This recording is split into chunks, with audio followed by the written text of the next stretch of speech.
Hello and welcome. I am your host of What Are You Reading? What Are You Writing? Author Karen E. Osborne. I have five novels out. The latest is Justice for Emerson.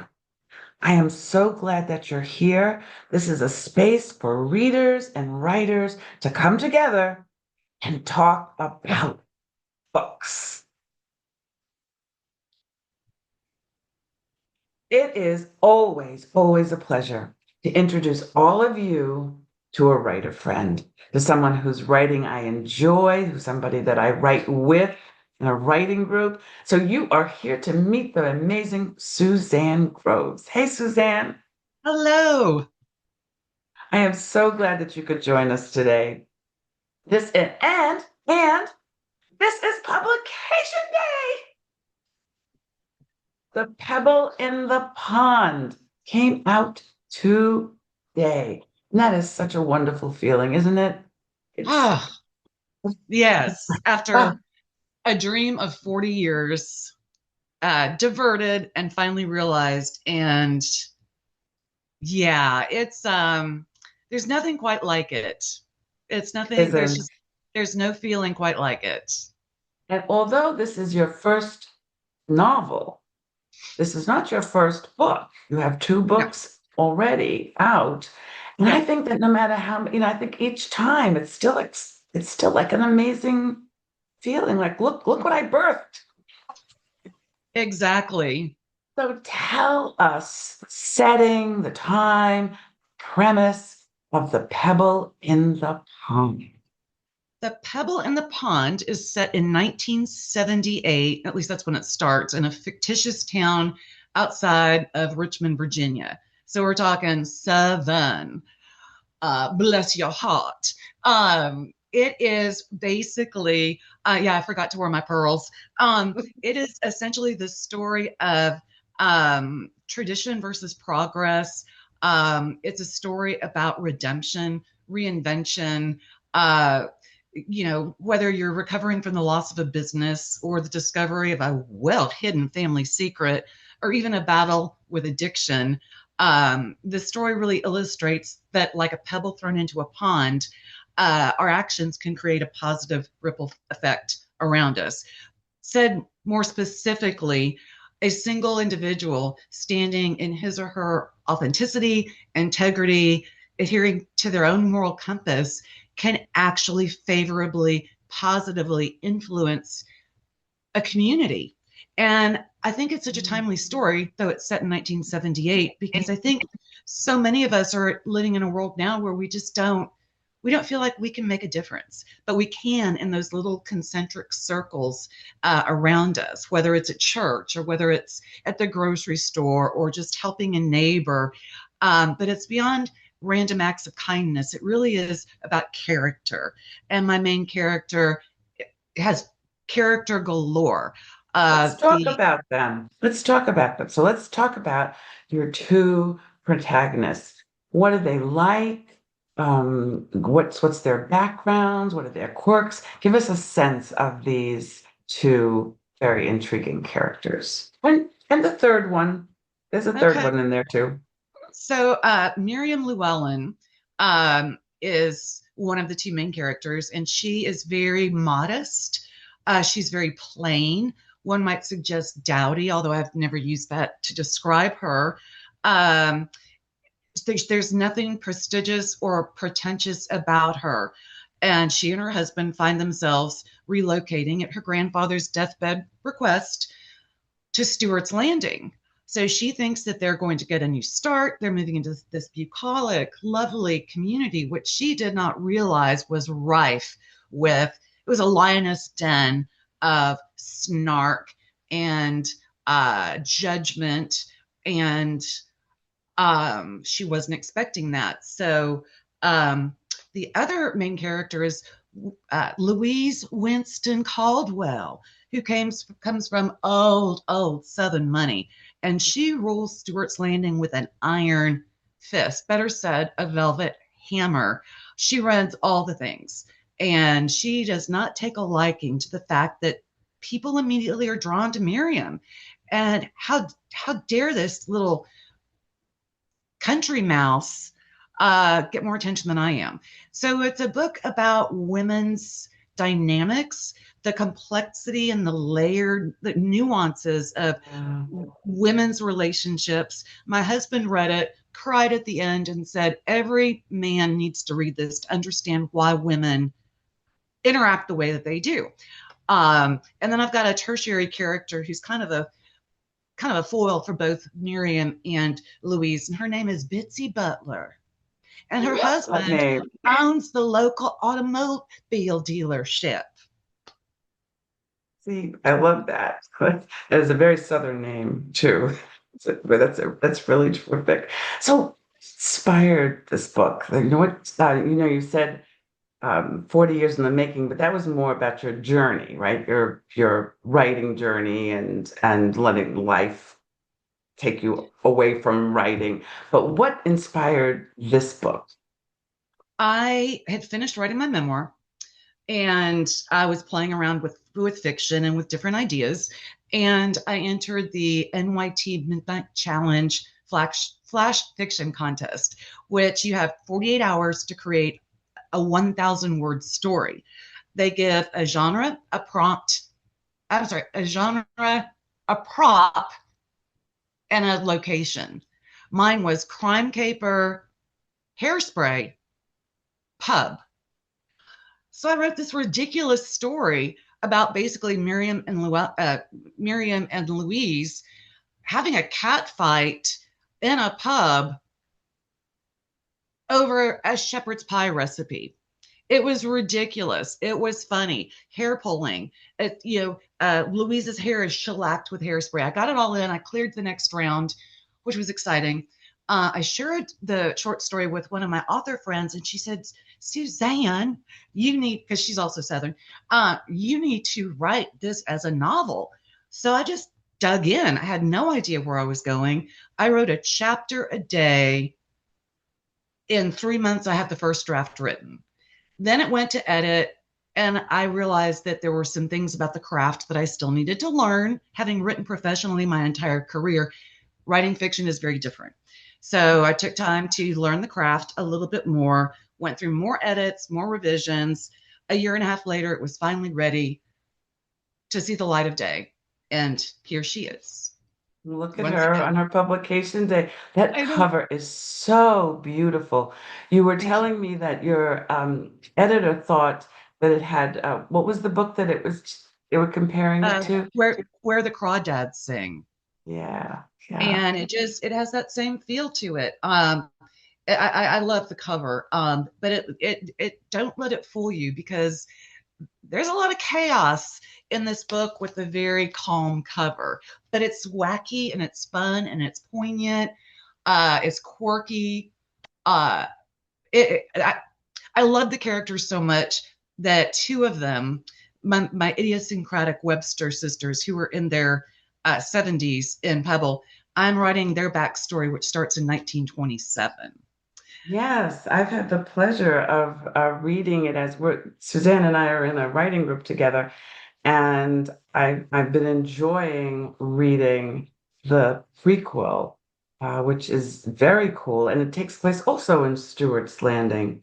So I wanted to ask you about that because I felt like in both this book and in the prequel, that the Stuart's Landing is almost a character unto itself. It has personality. It has quirks. It has, tell us a little bit about Stuart's Landing. It's a very insular community. It's off the beaten path. It's kind of mm, a bedroom community for Richmond, but it's not a place that people would normally decide, hey, I want to move to Stewart's Landing. So it's very steeped in tradition. It's also, there's a fault line that runs squarely through it of the super ridiculously blue blood old money, and then new money, and then little to no money. Right. And especially in 1978, it also is about tradition versus progress, which I lived, you lived. There was that strong contingent, the Phyllis Schlafly contingent that didn't want women in particular to advance to their higher selves. And then people like Gloria Steinem, who were advocating for women to reach uh, their fullest selves. And Yeah. so it's almost a little not a melting pot. And I won't even say a crucible, although there's an element of that, but That, yes. it's, things need to get shaken up. And unwittingly, Miriam Llewellyn is the one to do it, but she didn't try. Mm, mm. I think it's a book for our times, that you made a comment to me when we were off camera about how every 50 years or so things, are shaken up and explode. And both your prequel and this book are about 50 years apart, right? The It, setting is it, about 50 it, years it apart. is. And we're 50 years hence now. It's strange because I'm not an outliner. I just write. And unwittingly, both books have some social justice messaging that's not heavy handed. And I didn't realize that my master's in history, where I focused on race, class, and gender in the 19th and early 20th century, would that I would infuse those concepts into the book, but that's what the characters wanted. And so we do see uh, racial issues, gender issues, class differentiation, class inequality, but not in a heavy handed way. Yeah. There's a lot of snark in this book to kind of offset some of the um, serious storylines. Yeah. And you're so good at snark. You're Oh, so thank you. good at writing snark. It's one Well, of your writing superpowers that I love. I Now think go ahead, I'm I was sorry. going to say, I think it comes from, and part of my ideas, came from being in different women's groups, starting in dance team in high school, sorority in college, junior league, women dominated boards on which I've served, and just, I don't miss too many details. And so I just have silently over the years absorbed all of it. And it's been great fun. Each one of these characters is modeled after somebody I know. You handle that. Pardon me? How do you handle that? Do you have friends that come up to you and say, "Oh, okay." People in the past. Yes, yes. I have friends who ask me, "Is that me? Is that me?" Oh, are It's you funny. honest? I am honest. I always tell them that there's a little bit of, that I take people from different pieces, but you do have to be careful around me because I am paying attention and listening, and you may show up Same. in a book. Absolutely. So, what's the biggest difference between moving from nonfiction? Because you have two nonfiction. Show us your beautiful memoir, which was just a terrific book. So let's show them that. Well, You'll you'll see. see. And And it's yeah. so moving from memoir, which I know was, you know, heart-wrenching and hard, to fiction, what were some of the biggest differences you found or challenges you found, or just what was that movement like? I think that it was learning to slow down. I Mhm. wrote the memoir pretty quickly, and because it was my memoir, there was not embellishment. I could remember scenes vividly, so it really didn't tap into my imagination so much, other than just, one of the things that the memoir was praised for was that it read like a novel. I mean, it had the character arc, the story arc, and so forth. Um, I think the difference. Pebble is a very character-driven story, but it couldn't be so dialogue heavy without just descriptions of scenes and that kind of thing. I just had to learn to slow down and kind of air out the prose a little bit instead of just being so quick. The other thing that I do really want this to be a movie someday, and unwittingly, when I wrote the first draft, way too much stage direction. And my editor said, Suzanne, you've got a sipping problem because in every scene, somebody is sipping something. I'm like, it's the South. Of course they are. So I just had to learn the craft. And then, more importantly, to trust that my imagination, my muse, who I really think is my childhood imaginary friend, Jennifer Acklosphere. I think she just gets in my head and just tells me where I need to go. And then I'll end a scene and walk downstairs with a stud look on my face. And my husband Noble will say, "How'd it go?"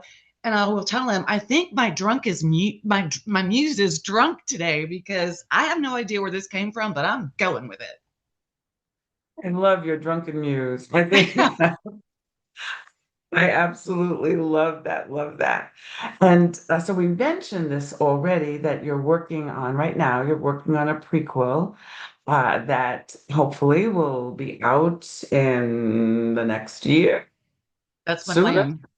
Yeah. No, probably a year, A year, which would be perfect, right? Perfect timing right? with this one coming out. So that is excellent.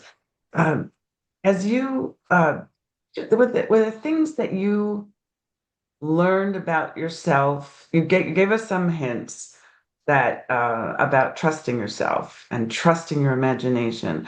Was there anything else you learned about yourself during this process of being a writer? That is an excellent question. Uh, Humility. And here's why. When my first two books were a breeze to write. Like I said, I was in corporate marketing and advertising for 36 years. And so I wrote every day professionally and was always lauded for my writing, got tons of writing awards, etc. Um, so I came to writing pardon me, the novel with arrogance. Like, I mean, because even in in college, my uh, the author in residence, who was my professor, told me that I had a natural gift, and that I had no discipline, which I thought was kind of funny because I just churned stuff out. And so, anyway, I finished the first draft of The Pebble in the Pond thinking this is an immediate bestseller. And I submitted it to my editor, and uh, there were all kinds of issues with it just because I've read my entire life, but I didn't know the craft. Um, and we went back and forth quite a bit. And she had revisions she wanted me to make, or she questioned different things. And at first, I really dug my heels in. And then I realized I'm not going to improve if I can't be coachable. And so that helped Mm. me get through getting this book ready to be published. I'm also learning in the two critique groups that I help facilitate, ours included, to be receptive to input and to hear criticism as constructive. And then finally, believe it or not, well, Karen, you know this is not a solitary sport. We need the input from our fellow authors whom we trust, who've more experience than we do, to help guide us. And so learning to be a sponge versus being rigidly defensive has made all the difference in, I believe, the quality of my work. I agree with you so much there. And I don't think it's about being around people who know more than you or have more experience. I think it's being around people who are committed to craft and who are committed to, I learned so much from this group. And this is book 6 that I'm writing. And I learn all the time. You guys see things that I go, oh yeah, oh darn. Or sometimes don't we? This happens to us, and you have to explain to me more because I'm missing that. It seems to me that I was on the right path there, and tell me more about what you're saying. But you said something so important. You have to be open. You have to Yes, be open, and I absolutely. mean, that's a rule of life. That's that's life. And here you are, publication day. Awesome, awesome. Pebble in the pond. So this is what are you reading? What are you writing? So tell us about some books that you have read recently that you've enjoyed that you can recommend to our audience. Well, first and foremost, your upcoming, I think, fall release of Getting It Right, lovely story. Just I can't say enough. KJ Filer's Shadow Hunter, which will be coming out later this year. Cliff Garstang's This Kiss to the Whole World Wow. also will be coming out later this year. Very dystopian. Karen, your stories are always so beautifully character driven with a great plot. KJ's book is just an imagination. Her imagination just boggles my mind. It is beautiful prose. But between my crit groups and then also marketing and then writing, the only other things I'm really reading right now are books of etiquette from the 1920s. This one was actually written in 1921. I picked it up in a used bookstore in Omaha to help inform the prequel that I'm writing, which is set in 1927. And it's delicious. I mean, it's just such a different world. I was talking to the bookstore owner about it, just how confining and how rigid it was, all these Wow. rules. And then we had an interesting discussion about the truism is you can't have freedom and security, one or the other. And so Mm. there was a security if you knew the rules, and they were different for different classes. But if you knew the rules and you followed them, you felt like you might fit in. It's a fascinating historical study. That's such an excellent point. I remember, I think that's one of the differences today, for good or bad. But I remember how hard it was being a teenager and there were rules, there were things you had to know. Even back then, you had to know the dance. I'm a child of the 60s, and you, I'm a child of the 40s. I'm born in 40 in the 40s, but I mean in the 60s, I was a teenager. And you had to know the dance steps and you had to know them, this dance to this music. It was so rigid. But if you knew them, you fit in. If you didn't know them, and a lot of that happens in Stewart's Landing. They're not dancing, but there's a lot Oh of no, it's rules. I grew up, I grew up in primarily the 70s. My family lived in Biloxi, Mississippi for 4 years. And so my mother was very influenced by the Southern women around her. Um, and I grew up with the rules that a lot of people are not familiar with. You do not wear white after Labor Day. You do not wear white shoes after Labor Day. I personally don't wear them at all. You do not wear madras after Labor Day. You don't mix pearls and diamonds, which I guess that was a thing. But just, I mean, Yeah. I don't think anybody cares anymore, but it was just, if you know, you know. Um, I actually had somebody say to me, I was working for the Dance Theater of Harlem, and I asked, they were having an event, and they said, wear New York chic. And so I went to the gentleman and I said, I don't know what that is. And he said, then you don't own it. Meow. Well, bless his heart. Bless his heart. And this has been so fun. You can buy Suzanne Grove's beautiful new book on Amazon, on in Barnes and Noble. You can go to your local independent bookstore. She's working on getting it into the libraries, which takes time and effort. But you know Yes. what? It'll help if you go ask for it. So we so appreciate it if you go ask for it. We There know that will you're going to. there will also be a purchase link. There is a purchase link on my website, suzannegroves.com. So that's another way to purchase it. And that's another way to be in touch with Suzanne. So please go to her website. Please buy her book. Please write a review and then let her know that you met her on What Are You Reading? What Are You Writing? See you next week, everybody. And thanks so much for watching. Bye bye.